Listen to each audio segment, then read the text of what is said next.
Eau de Cologne and perfume, right? Right. It's our day today in the garden. This is something I've been really playing with lately. I like the idea of being able to make my own perfumes and not having a lot of alcohol in them, but just enough as a preservative or to break down the essential oil molecules. And I found out how simple it was to do it. Like Eau de Cologne, you've got a quarter cup of vodka here. You can put it in the glass jar. And then add 10 drops of the 10% rose essential oil.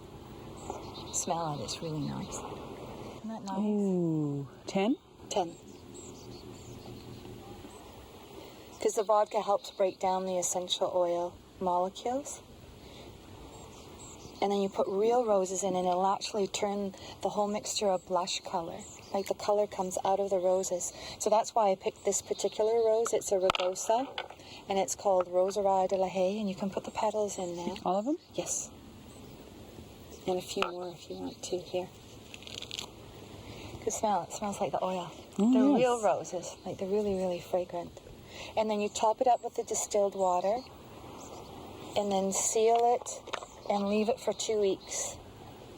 And it just takes the color out of the roses and part of their essential oil with it being a live rose.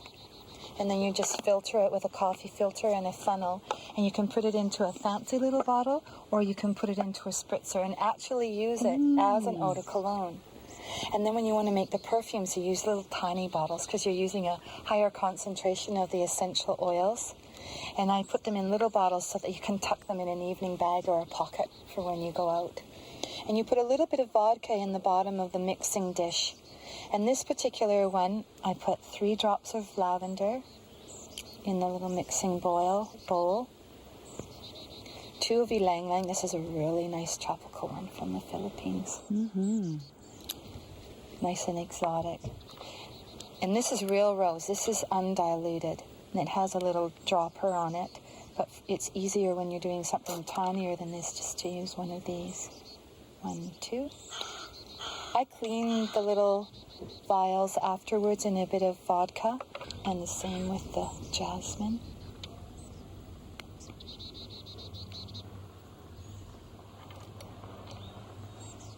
One, two. Benzoin is a preservative, and it comes out really, really slow. So again, I take the dropper out and just use this. You only need 1 drop of that. This one you really do need the alcohol or heat to make it come out easier. You mix that around. The vodka helps break it down so that they all mix together better. A steady hand to pour it in your little bottle. And then I top it up with a little bit of orange blossom water. Because it's such a high concentration of the oils in this, that works as their own preservative. Ideally, you would age this for a couple of weeks as well, just to blend all the scents. I don't put a dropper in this one because the idea is it's in a little bottle and you can just dab it like behind your ears or on your pulse points. A little dab will do ya. Yes. Smell it, see if you like it.